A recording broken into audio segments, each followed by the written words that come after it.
Hey, it is your buddy, Peace and Harmony, with you here today. Much love going out to all the beautiful, empowered harmonizers. We are zooming in and focusing in on a great viewer question, and that is just to have a good old-fashioned chat about narcissistic men. Can we just do kind of like an overview, because they feel that this person who they're involved in with is could be narcissistic. In other words, do they have a pathological sense of self-importance? Is the conversation always about them? Do you find that they're sort of manipulated or manipulative? Meaning, when they want a connection, when they are trying to make a communication, when they're making a greeting. This is one telltale sign, if we want to talk about red flags and other, problematic or dangerous signs that can tip you off that this relationship might not be good for the long term. If the conversation is always sort of caustic, sarcastic, or really always circles back to them. In other words, they're not asking about you. They're not really concerned about how you are doing. What a narcissistic man is looking for is somebody literally to take care of their needs.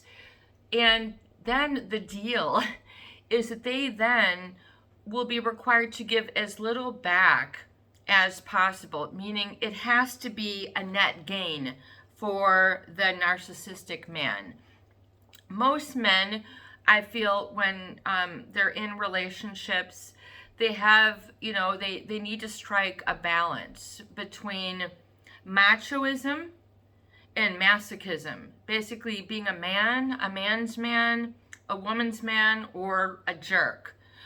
Someone who really basically thinks they're everybody's man, but they end up using other sorts of bullying, these sort of attempts in order to get what they want. But it can be very subtle in the narcissistic man, because oftentimes satisfying their needs will be the core of your self-esteem if you're in a relationship with a narcissistic man, which means oftentimes they're not interested in other people.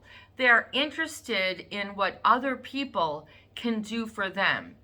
They are literally like, isn't it great to meet me? I'm so fun and witty. Don't worry about a thing.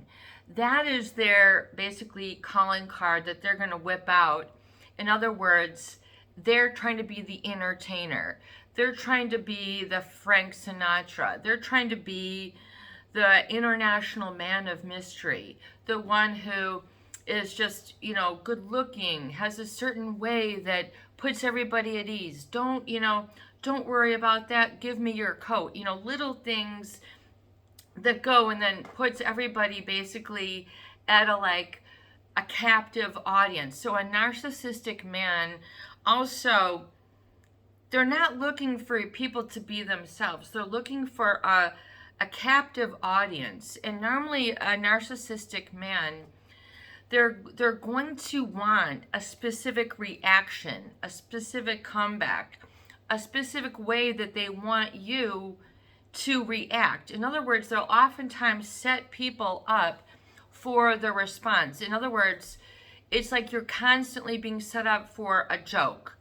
You're supposed to laugh when they say laugh, smile when they say smile, giggle when they say giggle, cry when they say cry, go to sleep when they say go to sleep. Basically, these are the individuals who say, you wouldn't want someone to be as controlling, or something to that effect. Yet they are very controlling individuals. They'll oftentimes complain they can't meet others' needs. It's too much. It's too controlling. They feel stifled, or they will then complain that they feel stifled, asphyxiated. They can't breathe or smothered. This is usually because a narcissistic man will sort of begin to rule the relationship based on their ego or what they feel is their redeeming quality. So they might be very good looking.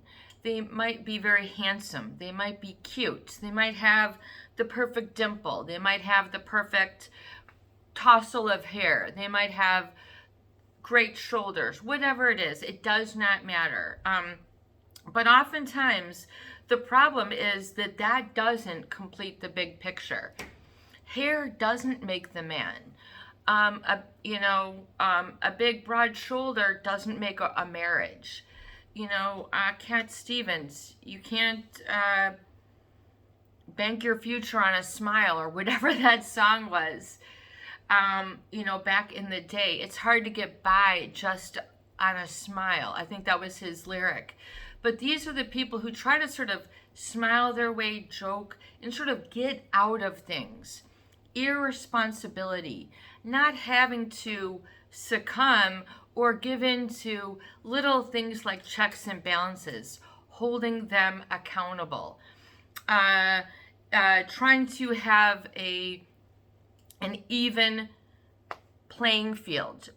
There will always be an uneven playing field with a narcissist man, which means they have a leg up, a toe up, an elbow up, something up that is going to be able to block whatever it is. As if your relationship with a narcissistic man becomes almost like a game of volleyball or tennis. In other words, if you don't react the way that they want you to, in other words, it's early in the morning and they want you to do something. And if you're not awake, you are going to have to react the way that they want you to react. Otherwise, you're gonna have all hell to pay. They are very oftentimes have a short fuse, and they want people to jump literally and to react. In other words, like you could almost push a button, cry here, laugh here, say I don't really care here. It doesn't really matter to me here. I don't care if we do this or not. I don't care if we get married. I don't care if we take a vacation.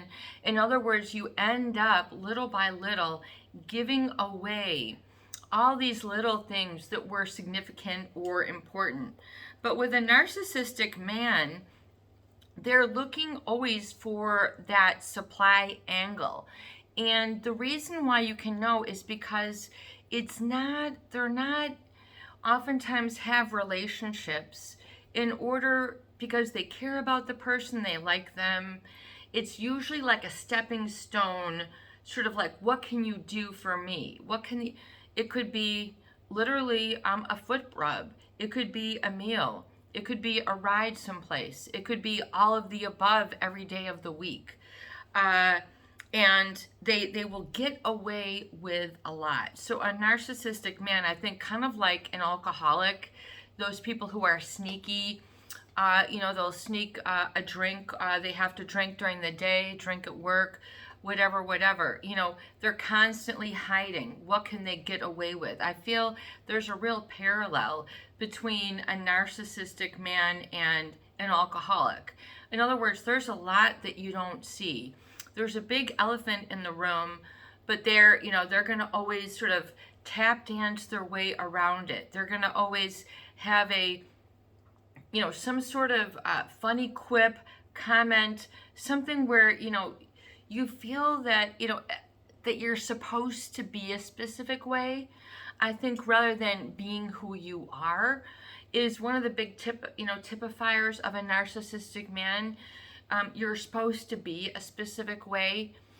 God love the men who are, God love the women who are perhaps married and then they have to go to bed, wear makeup 24/7, always have their hair perfect because they might have a comment.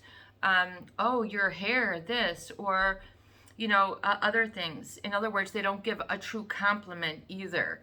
But they are the ones who really engage in a lot of the superficial or flattery. In other words, feeding their ego, but they'll do that on the down low to others, sort of the critique.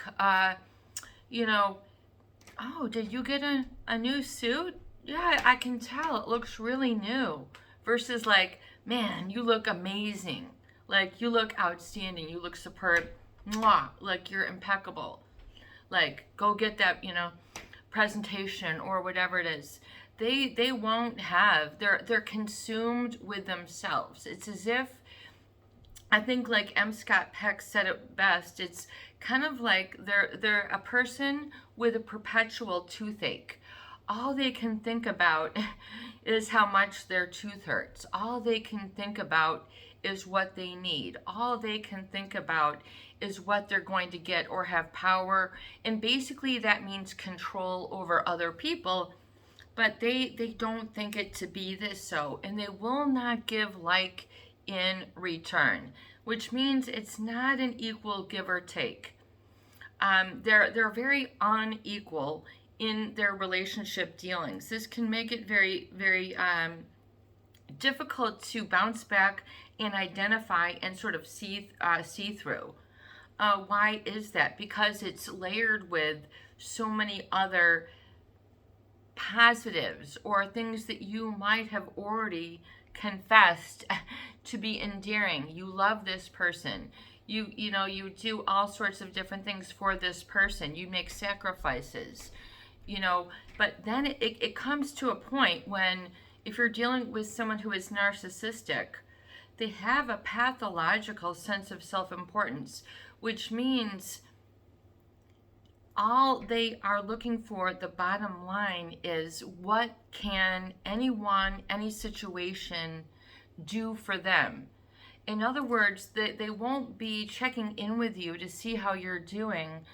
They'll be wanting to alleviate some feeling within them.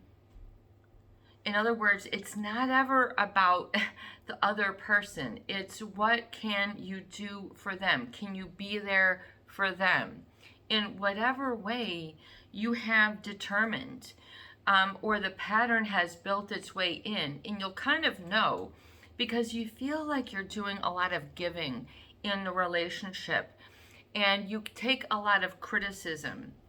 And oftentimes the criticism is in very personal, pointed, caustic ways that train other people to be very reactive, and oftentimes will create hatred, dislike, discomfort, agitation, and stress in another person, sort of to engage on that relationship energy, if you will. In other words, they'll try to bring a lot of other people along with them, meaning that they will agree upon and laugh when they say laugh. Bring me dinner when they, start to go like this to their tummy. I mean, all sorts of different subtle things which don't allow people to be truly authentic. And so this is the problem in the long range sustainability of a relationship with a narcissistic man, because it's always they're always in the spotlight. Everyone else is pales, is less important, less significant, less center vision, less center focus, less important, less significant, not as weighty, not as funny, not as smart, not as, there's always a comparison. But what's really interesting, I find, is that the narcissist, they always feel themselves to be the innocent, and they don't realize, but they do kind of know, but they feel that their obvious superiority, which should be basically obvious to people, their superiority complex, basically, of a man. So in other words, once again, are they good looking? Are they use a lot of that sort of flattery to get themselves places? In other words, wink, wink, and calling other by little nicknames. Oh, and then they laugh or whatever, and then they think, here's just this and this kind of guy. They don't realize that they use all that as a weapon. So it's kind of like they use this quote unquote ego weight to push other people around. The problem is that it ends up in it necessitates the depleting, the lessening, the minimizing, diminishing, or dismissing of another person and their very presence, their very actual being. So this becomes very much of a deprogramming on the other individual, meaning deprogramming for happiness, deprogramming to be present, deprogramming you to know your interests, deprogramming you of the experience of standing up for yourself. Meaning, that's not funny. That is not what I want. I don't think, they're expecting a specific response. And then there's usually a discomfort that is then signaled, meaning you're going to be losing their attention unless you. So there's really a transactional feeling to the relationship, meaning you have to be as if. See, because the narcissistic man, they have a public persona or a mask, the way they want or like to be viewed. And otherwise, to the contrary, they don't like to be viewed to the opposite.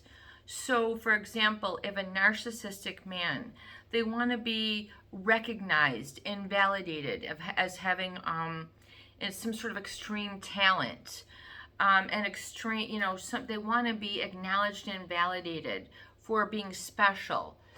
They want to just sort of get things or mistreat people and not have to be accountable, not be responsible, not have to keep up those checks and balances. In other words, because, they've got all these sort of becauses that they've listed on, and then they open up their jacket. Because of all these things, you're just going to clean the house. You're going to do as I say. You're going to shut down when I say shut down. We're going to continue on until some point. It gets to the point when they feel, you literally feel blocked and stifled. So what's very interesting is the very thing that they are trying to accuse others of are the very thing that they do unto others. So, meaning they'll say, oh, you're too controlling, you're too needy. And when you're just trying to have things accountable or responsible, which means, no, when you do this, I'm not just going to go and clean up the mess, or I'm not just going to go and forget about it and we're not going to do anything this time around. In other words, people get to a breaking point. They get to an ultimatum. And usually there's a lot of waffling because it's very difficult to ascertain through the toxicity or intensity of the narcissistic man, the way that they feel so convincible, but I would say, meaning people more fear keeping them in check, meaning they don't want to receive perhaps their disappointment, because a narcissistic man does not want to be questioned. They don't want to be sort of have a checks and balances. This is the way I want it. This is how it's going to be. We're just going to try it this way. You could be losing money. You could be losing something. You could be whatever. It's blatantly obvious. You can bring all sorts of facts and figures to them, but to them, they have every right to be doing, saying, and behaving and conducting themselves in said manner. In other words, what you have to say doesn't quite make the cut. So, people then feel then they have a learned helplessness, meaning you've learned that you're helpless in the situation and you just carry on. This is a state in psychology which is also known as basically as disempowerment, meaning, how can a narcissist always get their way, always Coca-Cola? They don't like to settle. They don't like to compromise. They don't like to give in. Why? Because it makes them feel too normal, too small, demasculating, or there's usually some sort of overcompensation for why this is happening. I just need to redo the mortgage and get this big truck. I just need to redo the mortgage and do this business. And you're not even on it. We're talking, some important things where it's not about your house, you're living in it, but it's about their house. And you have no sense of ownership, no sense of I am, no sense of being or experiencing respect, which means giving the ability and the room and space to have a difference of opinion, a difference of feeling, a difference, a hurt, something that you did not like, that you need to communicate. You'll find that this communication gets swept off. It gets the no-go. It's too late. It's too early. I gotta go. We'll talk about this later. And later never arrives.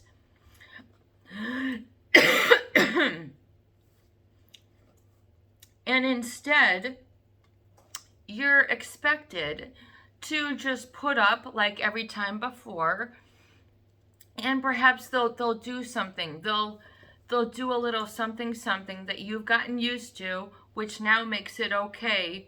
And then it's like, we're going to make up and get over it. But they'll pepper in insults, and it'll wear you down, almost like a very fine emery board, meaning your I am in life.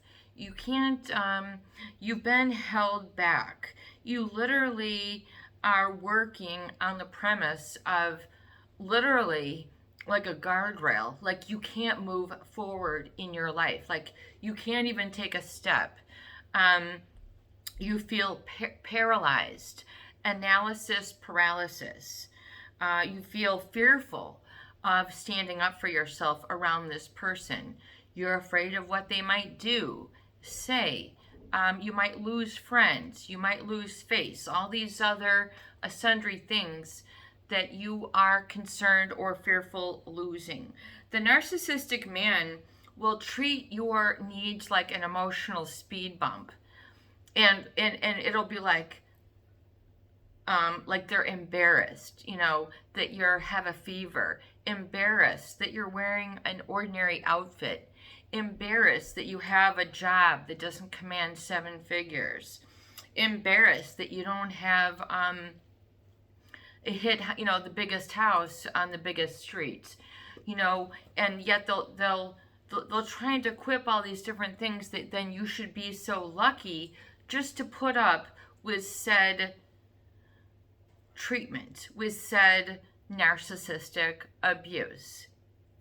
Narcissistic abuse is kind of like someone who, on their connect, they're always sort of wanting to use you in whatever it is. You could be a pair of eyes, a pair of ears.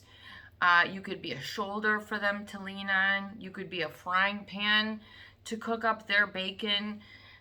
You could be their laundry mat that they clean all their dirty laundry on, and they just, whatever it is, it's always okay with you.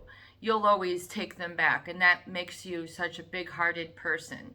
Yet you find out, that they aren't there, or they cheat on you in some specific, moment. In other words, when you're getting on your own, when you're starting to get an inkling onto things, when you're starting to get a little bit more serious in your tone, when you're not automatically doing their dirty work, when you're not automatically laughing when they say laugh, bend over when they say bend over, when you're no longer, operating 24/7, and you're like, the kitchen closes, the bedroom closes, the taxi stops.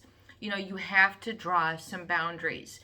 They will violate these, and make you feel you're not as tough a person because you can't handle it. You're not woman enough, whatever.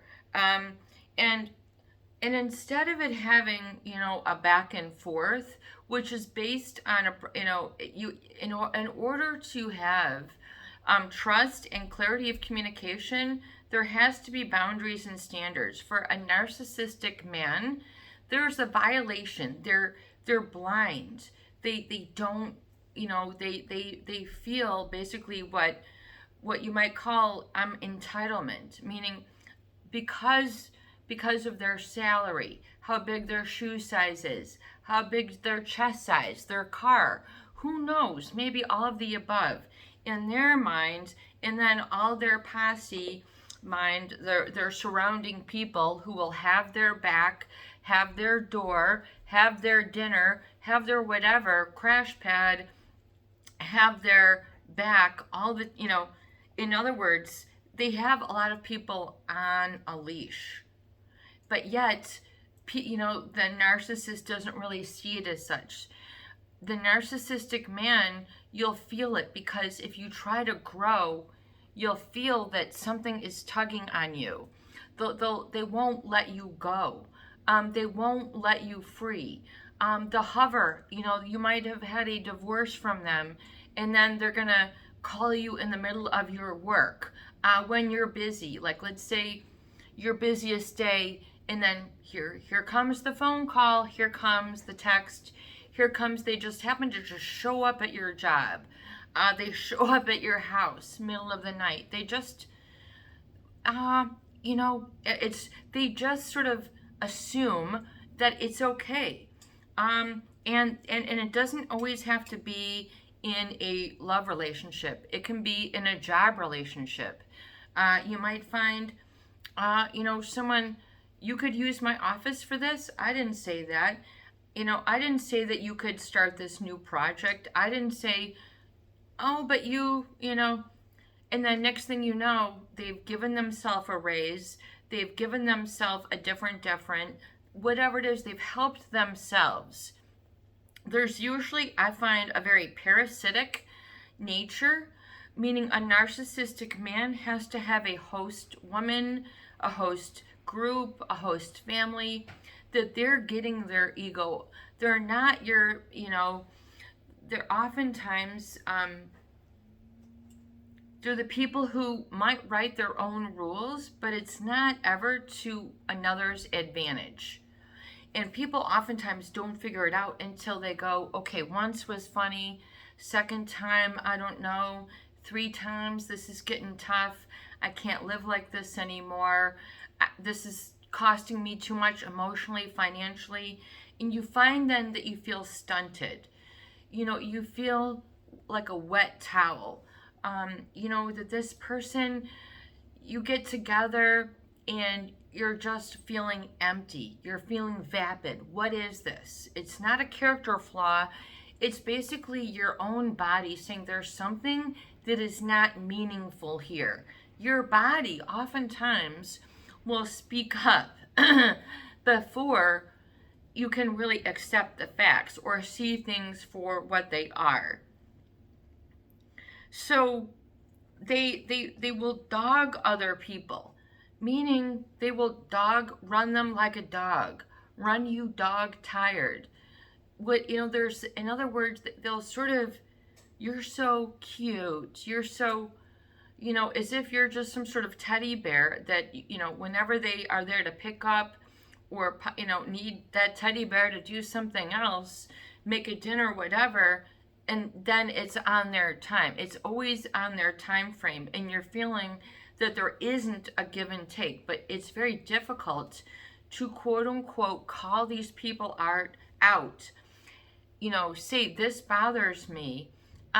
This doesn't, because oftentimes that discussion should have happened years ago, and so many things have occurred that you can't even have a sort of common sense basic relationship. In other words, they're already wearing the I'm a king hat.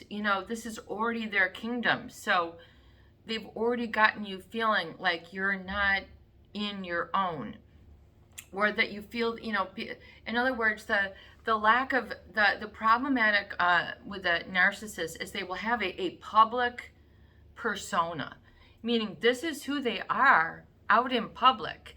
This is who they are in order to keep an identity going, but not an identity is not just a public persona. I mean, your identity is your I am.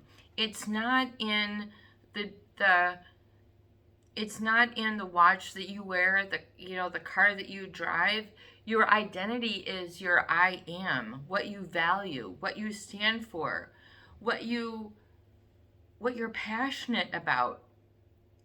And your identity, instead of making it about those positive things, if you're with a narcissistic man, you'll oftentimes begin to feel like, I'm a troublemaker, I'm a problem, I'm a crybaby.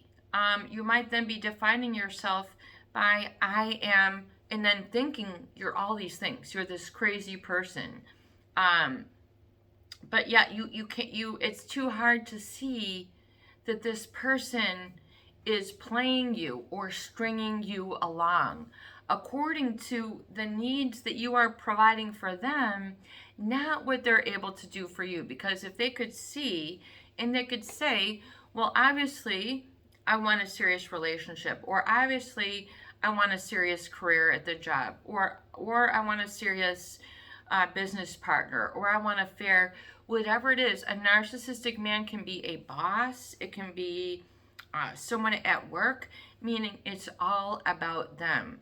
How do they appear? How,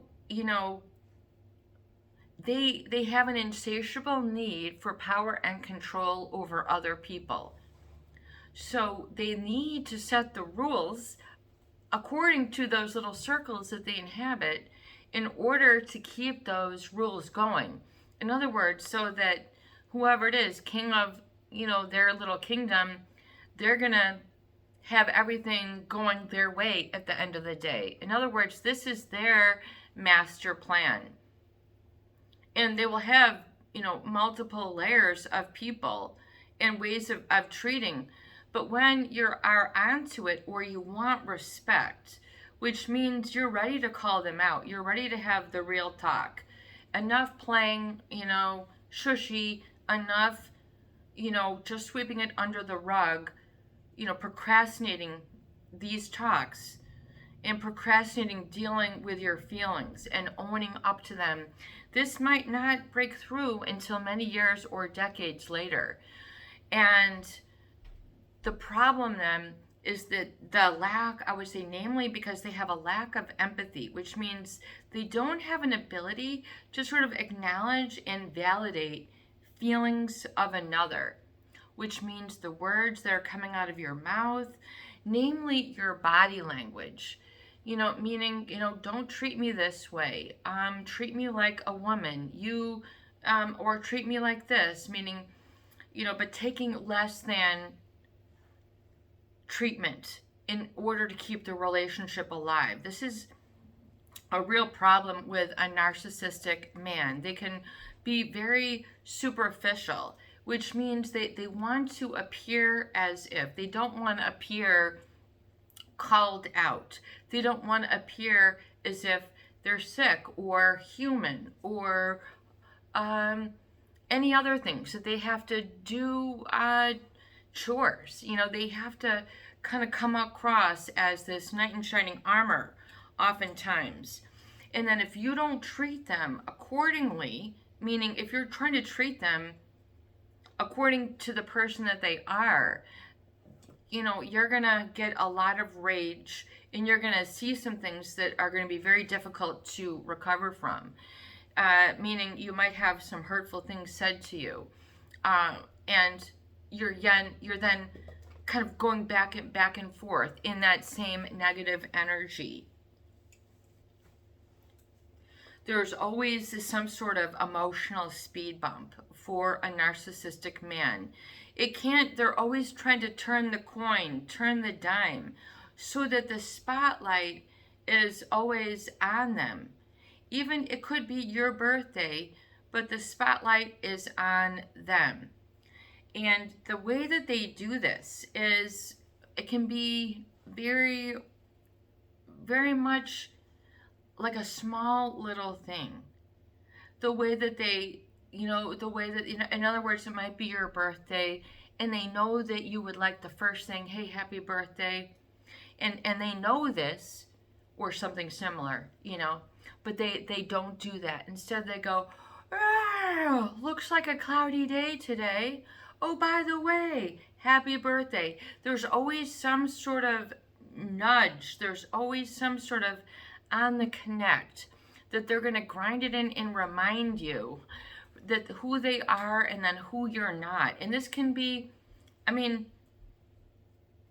for as long as you might know this person, they will always, and they're looking for you to sort of, what do you have to do to prove that you are worthy of their experience? So people have to explain, justify, and then live to impress.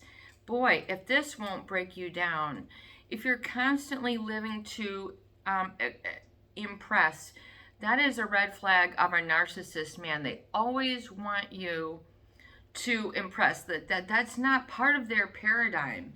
But if you're finding that you're always getting a short end of the stick, in other words, they'll always have to steal your thunder. This is an always situation, unfortunately.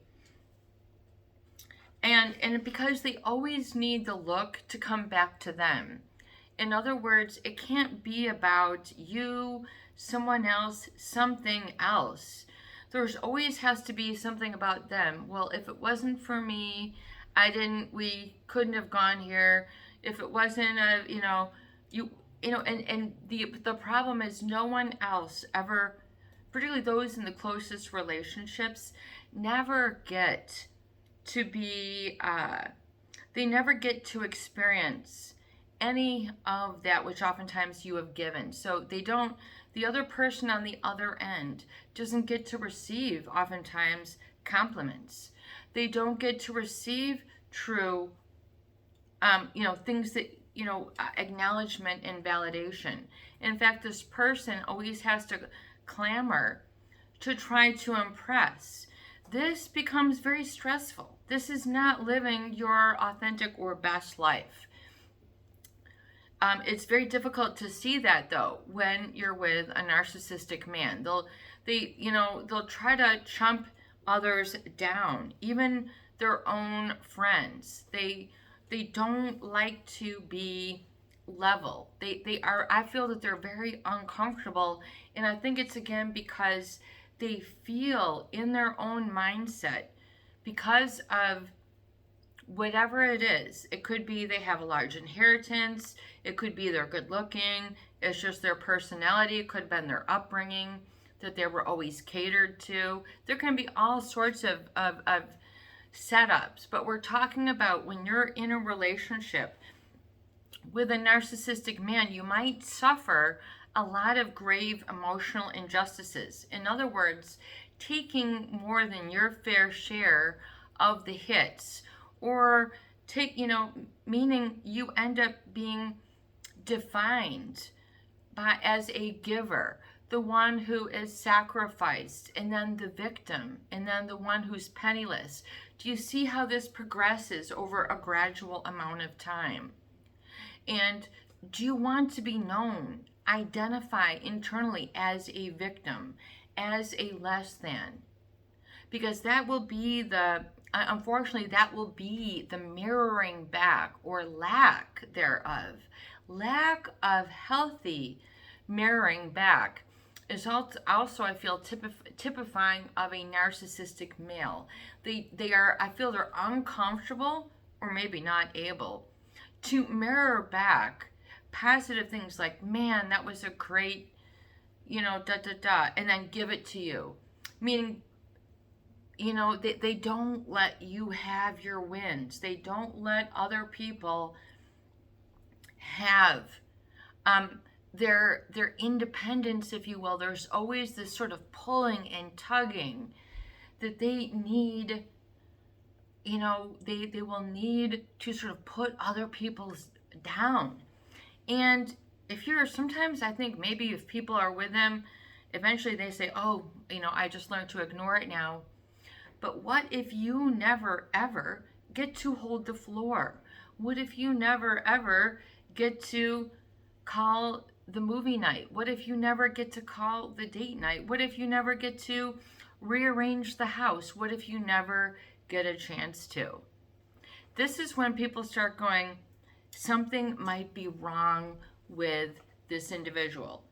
And instead of always conflating themselves, implicating themselves, well, I'm not pretty enough, I'm not rich enough, I'm not this enough, car, job, you can, all these different things. The narcissist man will need supply, and they will have backup supply without a doubt. They need their ego to be validated and fed in these ways, which are oftentimes disingenuine. And anyone want to opt out for a fake life? I don't think anyone wants to live a fake or ingenuine or disingenuous or public persona only life. If you're, with these people or in business long enough, you'll realize, that they have certain insecurities that might consume them. They might have a lot of troubles. You might say, oh, but I love you so much, let me help you. It's kind of like rescuing a emotionally drowning person. They're just going to take you down. You don't get to say, hey, I helped you up, I've got strength here. They don't feel comfortable acknowledging and validating. And so people, I think, if they're with these types of men long enough, men or women as their partners, they don't get the experience of being respected, of having someone, well, you don't want to do that, that's hurtful, well then let's do, and then turn things around and then experience what it's like. Because if you've been shut down long enough, then you won't even have the experience of listening to yourself, of listening to your heart, listening to your dreams, or even then knowing. So people then feel, I'm lost, I'm a lost cause, I don't have any interest, or that I can't do this, I can't do that. So they'll then buckle under that sort of pressure of always being in someone else's shadow.